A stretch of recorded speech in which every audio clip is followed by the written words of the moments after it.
The rain hadn't stopped for 3 days. Chicago in December was always gray, but this was biblical. Detective Julia Marris sat slouched at her desk long after the precinct had emptied.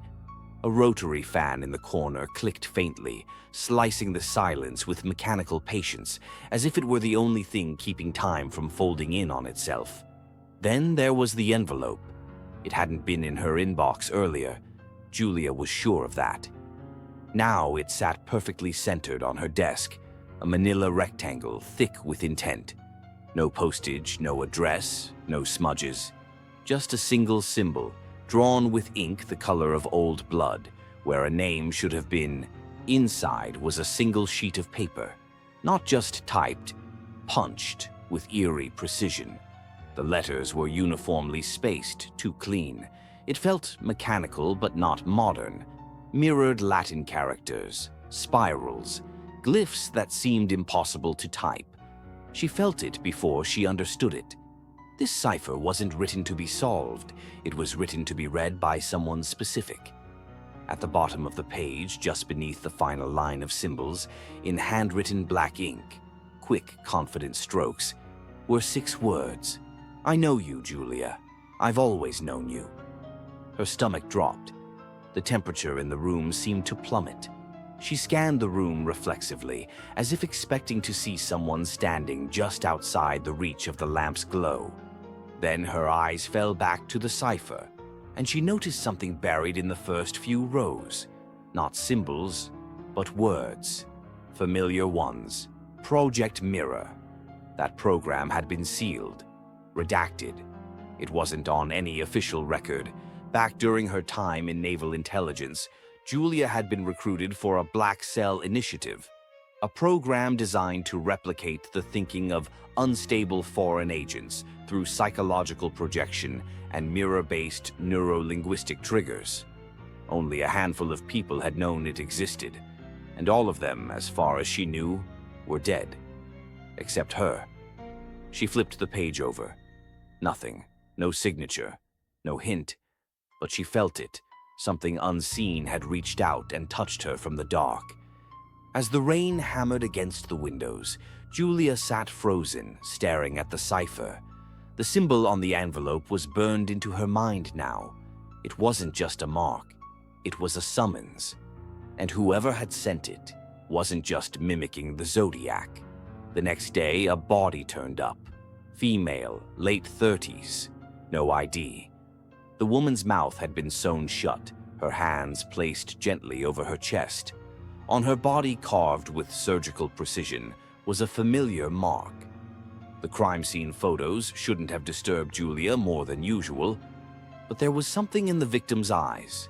Back at home, her walls were lined with Zodiac material, maps, articles, copies of ciphers. Her obsession had always been personal. When the killings first started, her younger brother, Ben, vanished. The police had ruled him a runaway. But Julia knew better. There had been a letter. It had arrived 3 weeks after his disappearance, written in the same blocky type as the Zodiac's missives, with only 4 words. He saw too much. Julia began to withdraw. Her colleagues whispered. She barely ate, barely slept. The Zodiac had stopped killing, they said. It was over.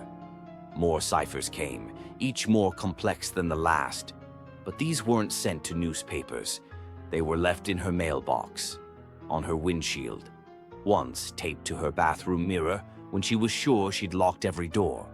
The third victim was a man she'd once dated, years ago. Same symbol carved in, same surgical restraint, and tucked in his pocket, a photo of Julia as a teenager. The back read, "Even then, you were mine." Lena had gone off-grid after the program ended, claiming the ciphers were infectious, that they weren't just messages, but weapons. The murders didn't stop, but no one called them Zodiac killings. Julia began to question her own memory. There were nights she couldn't account for, waking with blood on her palms, missing time, hearing whispers through her apartment walls that she couldn't trace. She fled to her brother's childhood hideout, an old storage unit. There she found it, a final cipher, one she never remembered writing, and scrawled next to it on the wall in red, "You were the first, you'll be the last." Investigators trace the last known location of Julia Marris to a cabin outside Santa Rosa, abandoned in 1972. Inside, they find a room covered in symbols, floor to ceiling, in red and black ink. One phrase is repeated hundreds of times. "I see it now. He was never chasing the Zodiac.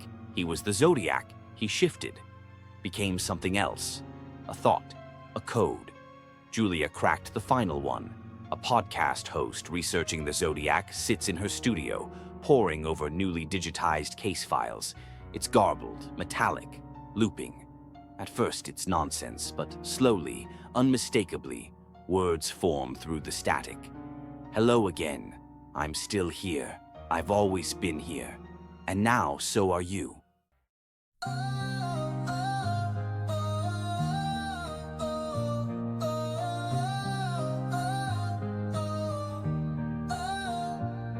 When the night gets bright and the stars align, we stir up dreams in cosmic time. A little stardust, a little tune, you're mixing it with the moon.